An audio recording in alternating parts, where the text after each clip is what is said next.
le commerce international a de nouvelles logiques. On a dit le développement des échanges intra-branches. Deux types d'explications pour comprendre pourquoi un pays spécialisé dans le secteur automobile va échanger avec un autre pays spécialisé dans le secteur automobile. Alors d'abord, c'est la demande de biens différenciés. Ça, c'est lié à une théorie française que l'on doit à un auteur qui s'appelle Bernard Lasudré-Duchesne, qui montre qu'effectivement, pourquoi les consommateurs français achètent des voitures allemandes? Bonne question, mais que l'on doit accompagner aussitôt, on ne doit pas les dissocier avec la question suivante, pourquoi les consommateurs allemands achètent des voitures françaises? Vous comprenez bien qu'on ne peut pas expliquer ça par la qualité. Si on explique ça par la qualité, ça marche que dans un sens. Les Français achètent des voitures allemandes parce qu'elles sont de meilleure qualité. Et les Allemands, ils achètent des voitures françaises parce qu'elles sont de moins bonne qualité. Ça, c'est pas soutenable, donc il faut chercher l'explication ailleurs. L'explication ailleurs, c'est que le consommateur, il aimerait bien avoir un bien qu'il est le seul à posséder. Donc le consommateur, il cherche de la diversité. Et la diversité, souvent, il va la trouver au-delà de ses frontières. Donc c'est le caractère, entre guillemets, exotique du produit importé qui intéresse le consommateur. Les voitures allemandes intéressent les Français parce qu'elles ne sont pas pareilles que les voitures françaises. Et c'est de la même chose de l'autre côté du Rhin. Eh bien, les Citroën, il n'y a pas leur équivalent chez Volkswagen ou chez Audi ou chez Mercedes en Allemagne. Hein, donc, les produits se croisent à la frontière.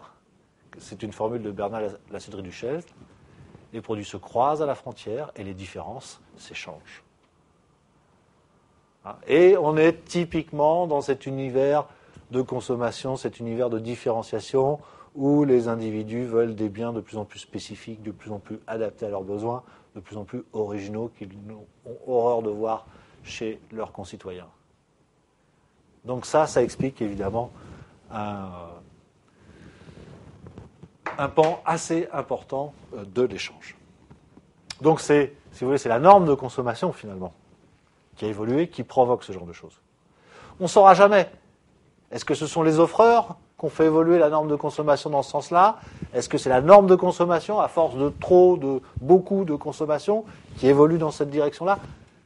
Hein, c'est l'histoire de la poule et de l'œuf. C'est à vous de dater le début du processus. Il y a la tendance aussi à la multispécialisation.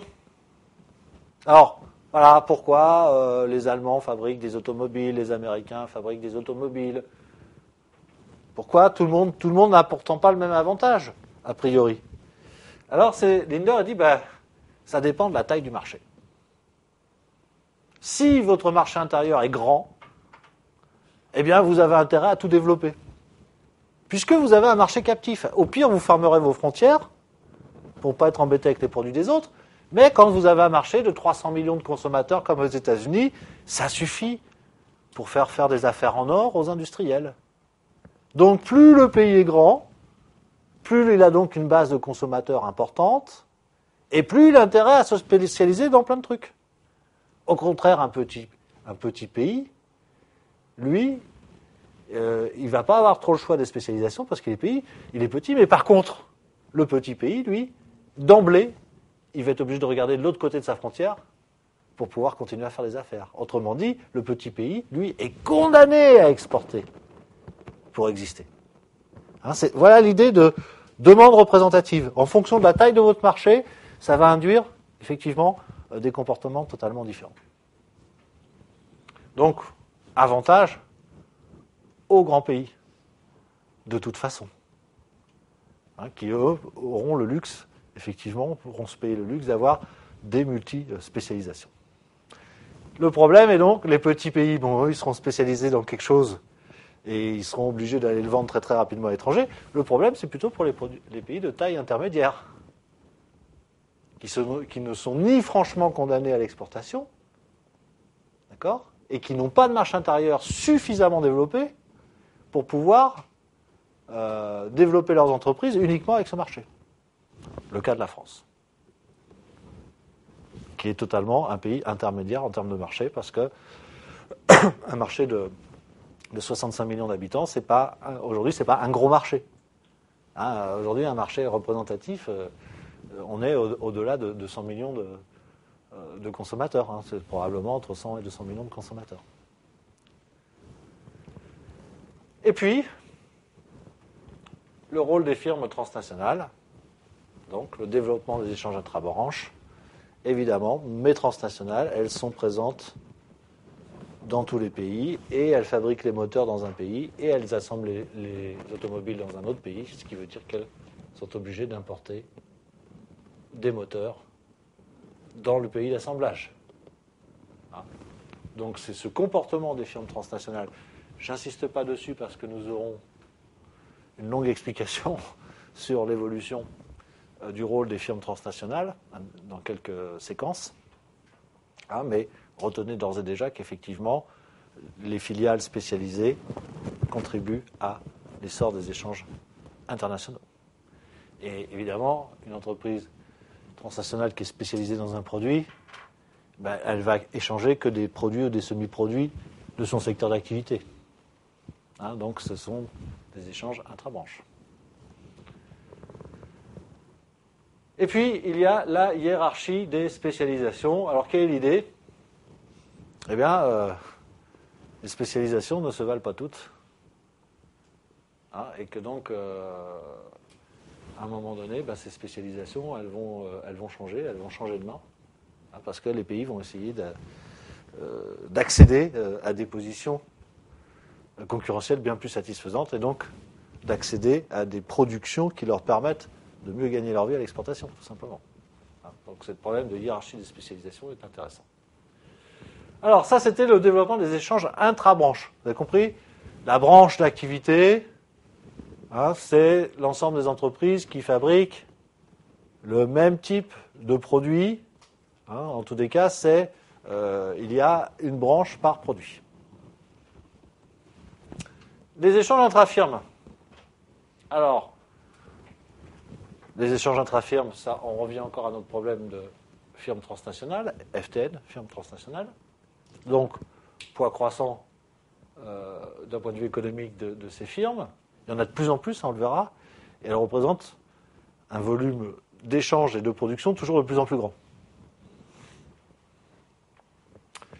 Les FTN captent une grande partie des flux d'échange. Elles s'échangent entre filiales et maisons mères. Et quand je dis capte, c'est que derrière capté, il y a captif. Les échanges sont captifs. Les échanges sont hors marché. Il n'y a pas de prix de marché. La filiale, elle vend à la maison mère au prix qu'elle veut. On vous apprendra un petit peu plus tard dans vos études, on vous apprendra que les prix de cession interne sont réglementés.